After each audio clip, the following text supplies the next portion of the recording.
နေညိုညိုလမ်းနဲ့ဆွေးများမလို့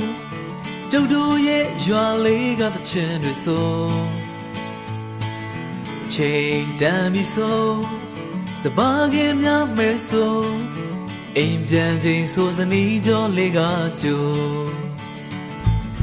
နေညိုညိုလမ်းနဲ့ဆွေးများမလို့ကျုပ်တို့ရဲ့ရွာလေးကတချင်တွေဆိုချိန်တန်ပြီဆိုစပါးကင်များမဲဆိုအိမ်ပြန်ချိန်ဆိုစနီးကြောလေးကကြိုကျုပ်တို့ရဲ့ရွာလေးငြိမ်းချမ်းတဲ့ရွာလေး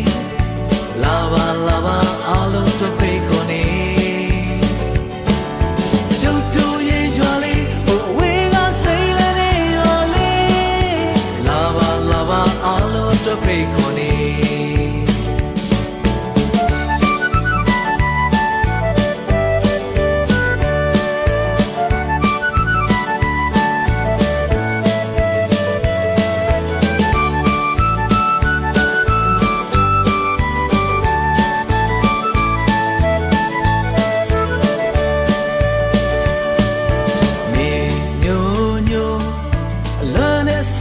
မလို့